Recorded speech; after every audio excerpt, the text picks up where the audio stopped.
Hello everyone and welcome to another game from the penultimate round of the 2019 GRENKE Chess Classic. It's Georg Meier versus former World Chess Championship challenger Fabiano Caruana, and there were a couple of games to choose from. I decided to choose this one, and well, for two reasons. One of them being that Caruana is the winner of the GRENKE Chess Classic 2018, and he's still trying to catch up to Magnus.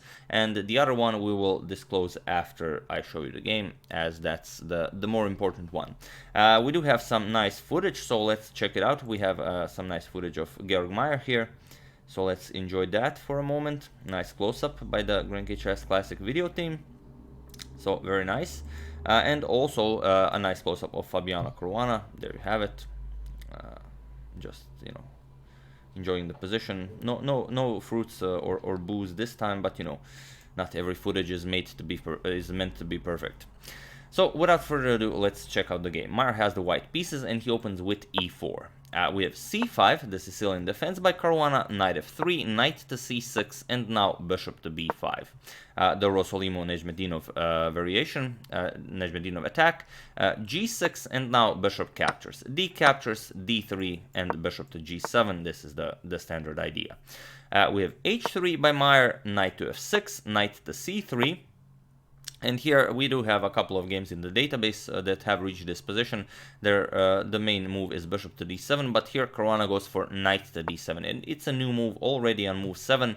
He wants to go knight to f8, push e5, and then go knight to e6 to gain further control of the f4 square, and then push f5, f4.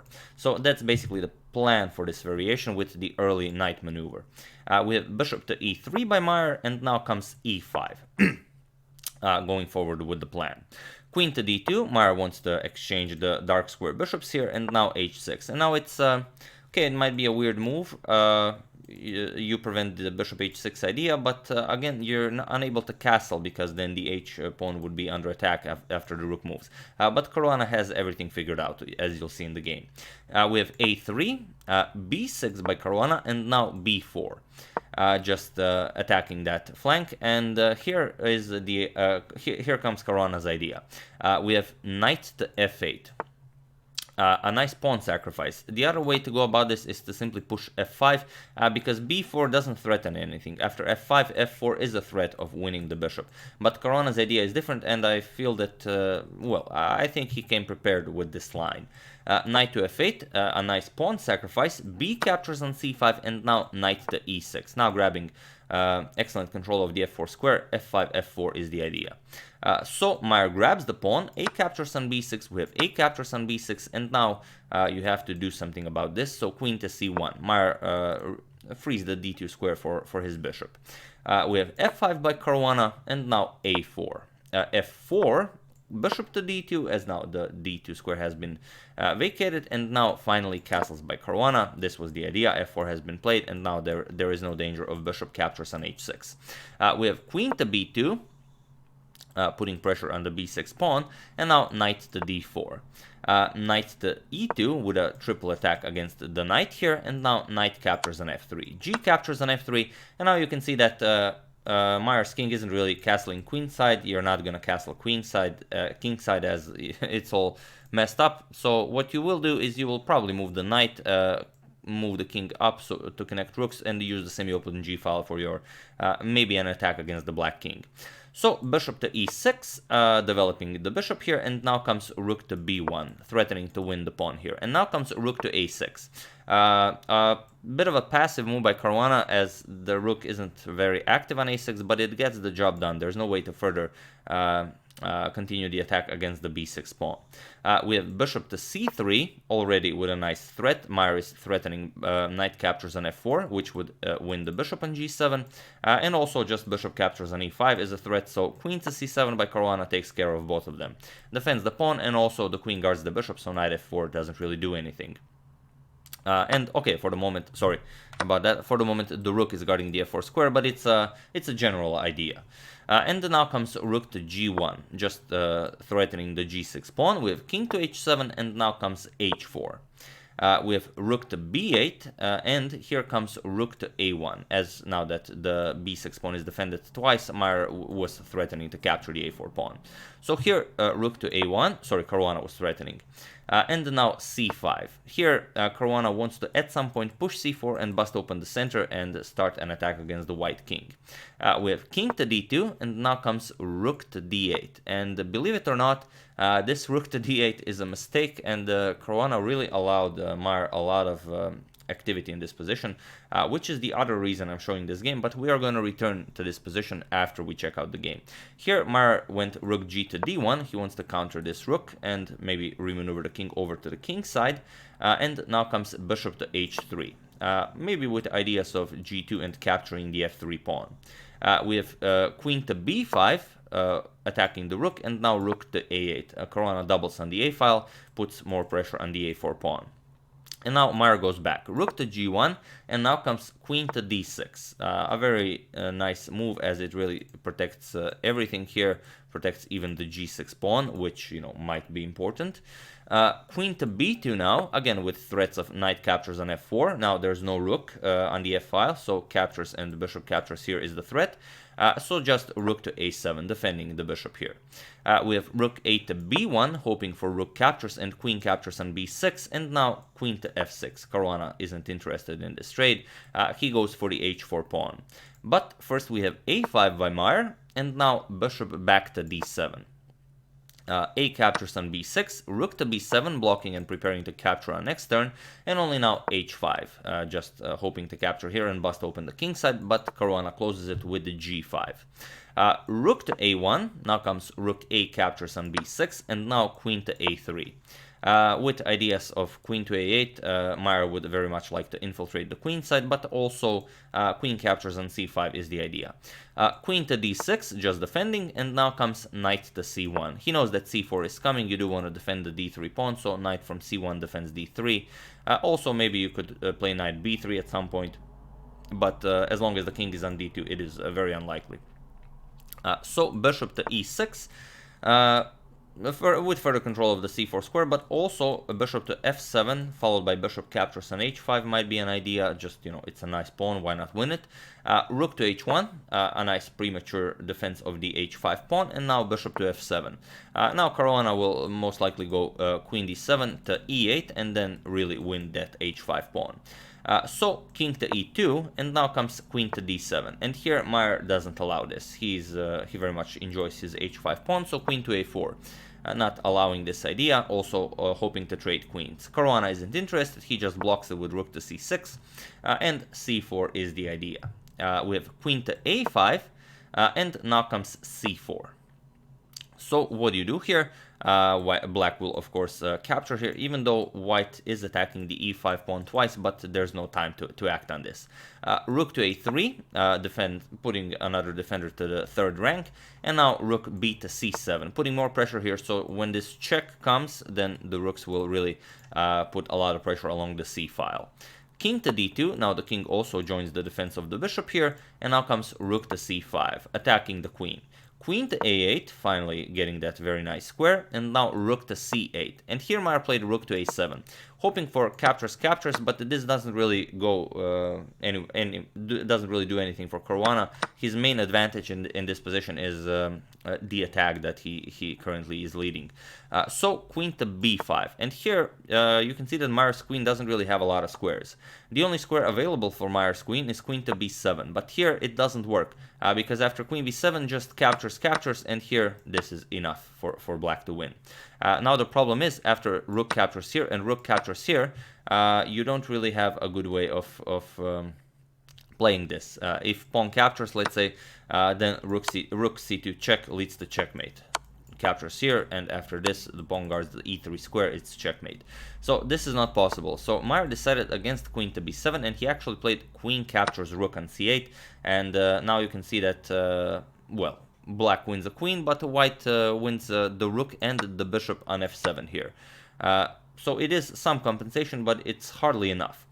We have king to g8 by Caruana, the strongest move. You can see that the rook doesn't really have all that many squares, and the problem is if rook to e7 or rook to a7, black's idea is the same, just queen c5, covers a7, covers e7, and covers the f2 pawn. So after grabbing the f2 pawn, all of white's pawns are gone, and it would be a very clean victory for black.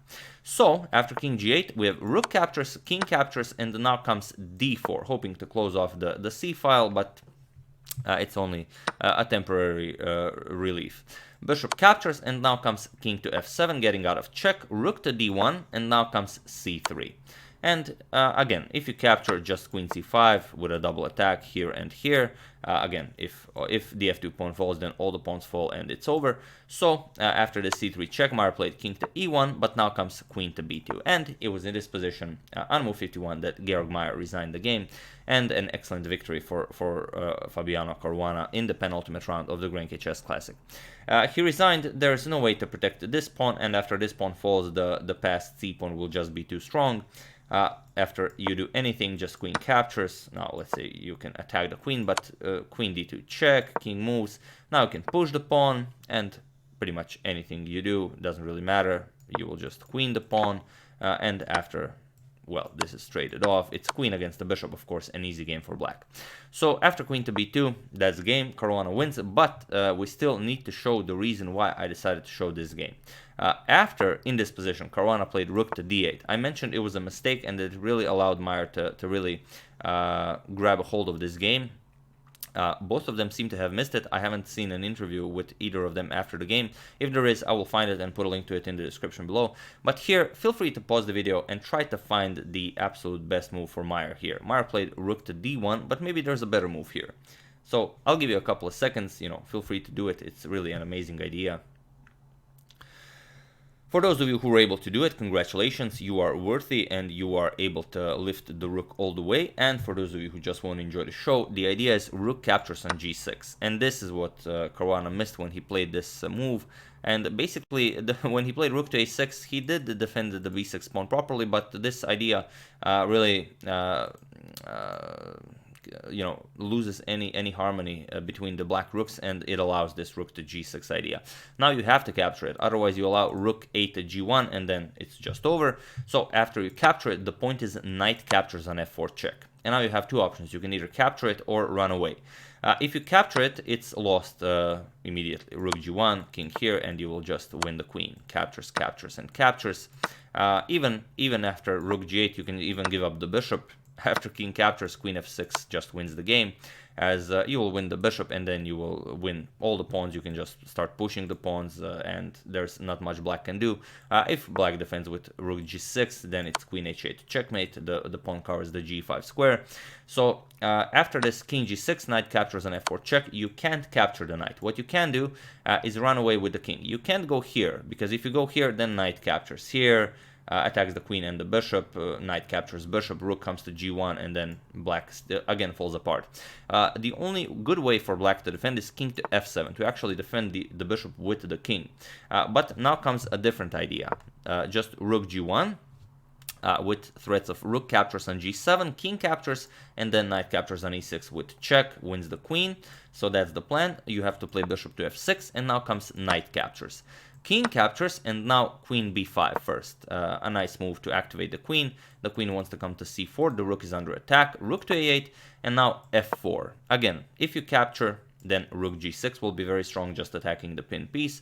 And if you play any other move, let's say king e7, then you get rook g6, rook f8, and now comes queen to c4. Finally, the idea is pawn captures pawn, and after bishop captures, the queen can come to the e6 square. Not a lot of ways you can prevent this. Here, after, let's say, rook f7, you will get pawn captures. Now, you can't capture with the bishop because queen checks and wins the bishop, so bishop has to go back. Now comes queen here with check, king to f8, and now, let's say, f4, and white's position is just amazing. It's very hard to believe that Caruana would be able to defend this position, even though he's up the exchange for the moment, but white just has so many excellent ideas. You can win this pawn, you can win this pawn, you can just start pushing your pawns, you can go queen g4, rook g8. It's just a extremely beautiful position for white, and it's really a shame that Meier didn't find rook captures on g6, because we could be covering this game instead of that one. But it's just an amazing move. So yeah, it's really just a shame after this rook to d8 that Meier's spidey sense didn't start tingling, and he missed this rook captures on g6 idea. But yeah, that's the game. I do hope you enjoyed it. Meier most likely didn't, especially after he found this rook captures on g6 after the game. But that's chess, you know. Things happen, and we just have to enjoy it, whatever happens. I would like to thank Stephen Porta, Charles Cotton, Miguel Martinez Chapa, and Barry McMurdoch for a contribution to my channel. Thank you a lot. I really appreciate it. These are the standings after the penultimate round. Carlsen still in first place with 6.5, and Caruana with 5.5. in second place. And Caruana is the only one who can catch up to Magnus, but that means that Caruana has to win a game in the final round, Carlsen has to lose a game in the final round. Carlsen faces Maxime Vachier-Lagrave, Magnus has the white pieces, and Caruana also has the white pieces against Levon Aronian. So it's going to be crazy. If Carlsen loses and Caruana wins, we will be having a playoff, which is probably what everyone wants, but it's, both of them having the white pieces, it's not the greatest of chances that this will be the outcome. But, it's chess, things happen, it just might happen, and we're going to get more chess to enjoy. So yeah, once again, I do hope you enjoyed it, have an excellent rest of your day, and I will see you soon.